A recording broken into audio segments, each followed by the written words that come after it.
Hello అండి. నమస్తే. ఇది చూస్తుర్రు కదా, క్రేన్ అంటారు ఇది.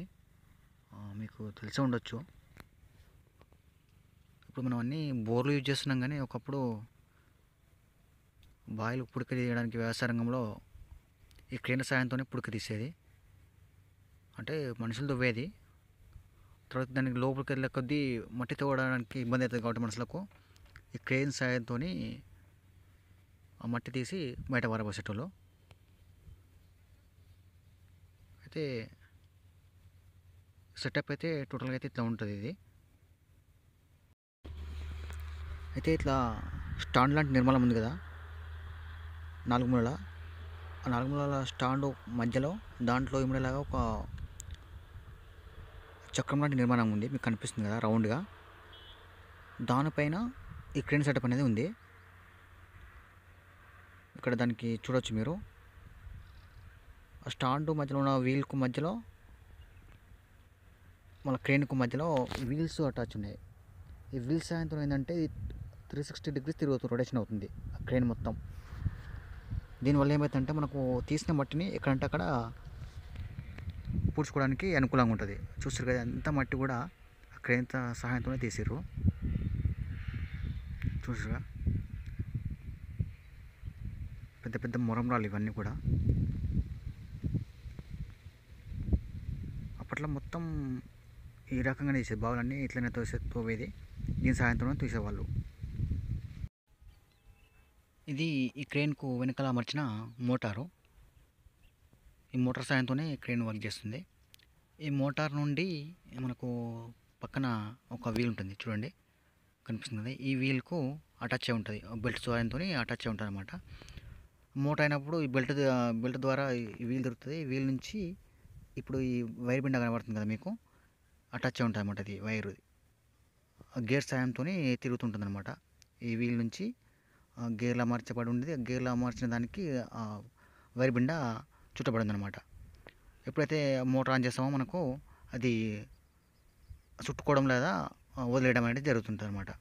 సో వదిలేసినప్పుడు క్రేన్ అనేది ఏమంటారు, ఆ వీల్ ఈ వైర్ ఉంది కదా, వైర్కి ఉన్న బొక్కెని లోపలికి దిగిపోతుంది ఈ వైర్ రిలీజ్ చేసినప్పుడు. మళ్ళీ ఇది ఎప్పుడైతే మనకు పైకి లాగాలనుకున్నప్పుడు ఈ మోటార్ రెండు వైపులా పనిచేస్తుంది అనుకుంటున్నాను, నాకు తెలిసి అనుకుంటున్నాను. అదే నేనైతే వర్క్ చేసేటప్పుడు చూడలేదు, కాకపోతే మోటార్ను ఇక్కడ ఉన్న దాని సిచ్యువేషన్ బట్టి నేను చెప్తున్నాను. నేను లైవ్లో అయితే ఇది వర్క్ చేసేటప్పుడు అయితే చూడలేదు. అయితే దిగేటప్పుడు ఈ మోటార్ మరి దింపుతారు, కానీ పైకి తీసేటప్పుడు ఎట్లా తీస్తారని నాకు అర్థమవుతలేదు. ఐ థింక్ నేను అనుకుంటున్నాను రెండు వైపులా తిరుగుతుండొచ్చు అనుకుంటున్నాను మోటార్ ఇది.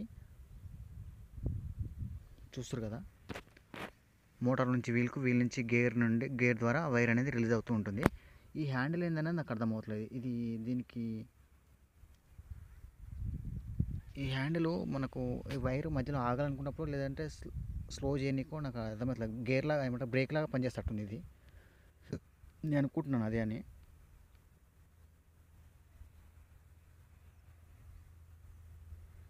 చూసారు, అది ఇదే బాయి పొడిక తీసారు. చాలా అవుతుంది, మీకు ఇంకా ఫోన్లో అంతగా కనపడలేదు కానీ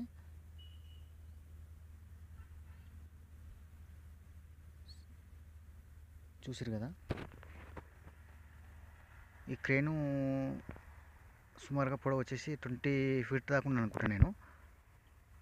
20 ఫీట్ క్రేన్కు చివరన ఒక వీల్ ఉంది. ఆ వీల్ ద్వారా కిందికి దిగడం లాగడానికి సులభంగా ఉంటుంది. వైర్కు చివరలో ఇక్కడ మనకు బొక్క కనిపిస్తుంది కదా, రెండు బొక్కెలు ఉంటాయి. ఈ బొక్కెన్లు ఒకటి లోపల నింపుతుంటారు, ఇంకోటి ఆటోమేటిక్గా కింద ఉంటుంది, ఒకటి మీద ఉంటుంది. ఇది పైన కాల్ చేసేలోపు ఒక బొక్కని ఇంకో బొక్కని కిందికి వెళ్ళిపోతుంది ఆటోమేటిక్గా, అంటే వాళ్ళు దింపుతారు, అందులో మళ్ళీ ఫిల్ చేస్తుంటారు అనమాట. అంటే తవ్వేది మాత్రం మనుషులు తవ్వుతుంటారు లోపల.